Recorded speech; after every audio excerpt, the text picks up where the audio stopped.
Nous allons passer la Pâque grecque, la Pâque orthodoxe, déterminée par le calendrier julien, en retard de 13 jours sur le calendrier grégorien. Pourquoi ce décalage?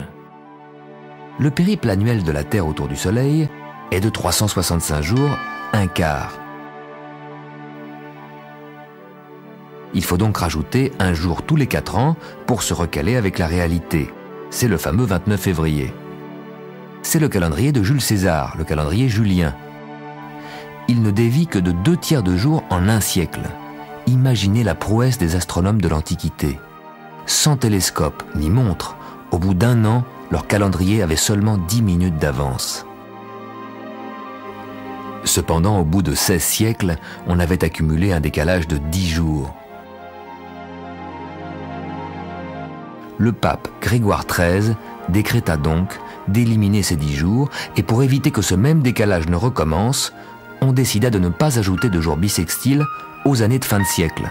C'est le calendrier grégorien, valable encore aujourd'hui.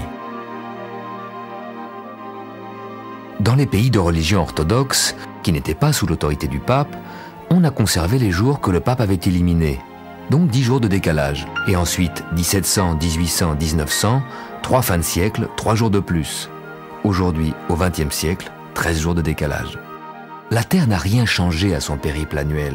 S'il y a des calendriers différents, c'est que les hommes naviguent différemment dans le temps. Fin mars 97, la comète Hale-Bopp nous a survolés, puis a plongé vers le plan des planètes. Avant de s'éloigner, elle passe devant la constellation d'Orion. Orion, on a pu la voir au mois de février, vers 9 h du soir, plein sud. Facile à reconnaître, la tête, les 2 mains, les 2 pieds, la ceinture. Et ce soir, plein sud, plus d'Orion. Pour la retrouver, il faut regarder plus à droite, vers le sud-ouest. Orion est un bon repère pour se rendre compte du voyage de la Terre. En un an, la Terre a fait le tour du Soleil. Un cercle complet, 360 degrés, donc 1 degré par jour. Tous les jours, à la même heure, nous regardons 1 degré plus à gauche et nous voyons les étoiles glisser d'1 degré vers la droite.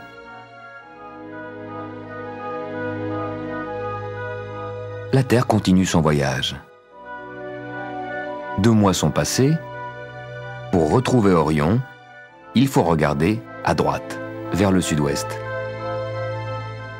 Et dans 2 mois, quand la Terre aura encore avancé sur son orbite, Orion se trouvera derrière le Soleil. Évidemment, on ne pourra plus la voir. En 2 mois, Orion s'est déplacé vers la droite, mais en réalité, Orion n'a pas bougé. C'est la Terre qui a progressé dans son voyage autour du Soleil.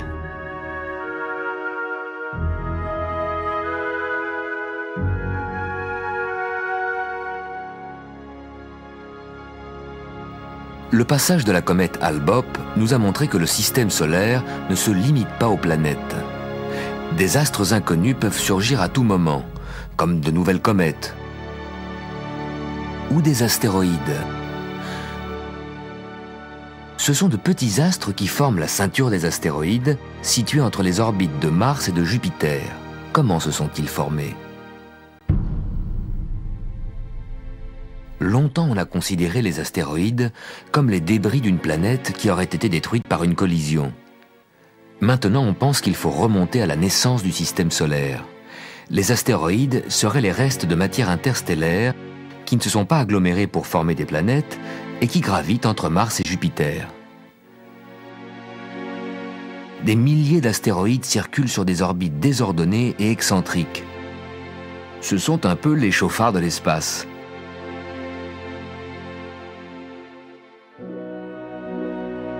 Le risque d'être heurté par une comète est vraiment minime. Celui d'une collision avec un astéroïde est plus grand. Il y en a de toutes les tailles.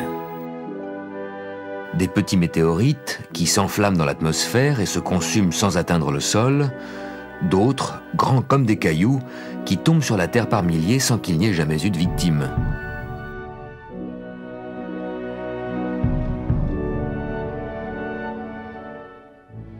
Un astéroïde de la taille d'un immeuble est tombé en 1908 en Sibérie, détruisant 2000 km² de forêt. Mais il y en a qui sont plus gros encore, qui ont la taille d'une montagne ou d'une île. Des radars de plus en plus sophistiqués découvrent tous les jours de nouveaux astéroïdes géocroiseurs, des astéroïdes qui croisent l'orbite de la Terre. L'astéroïde Gaspra est grand comme l'île de Jersey. Si la Terre entrait en collision avec un astéroïde de cette taille, toute vie sur la Terre serait détruite.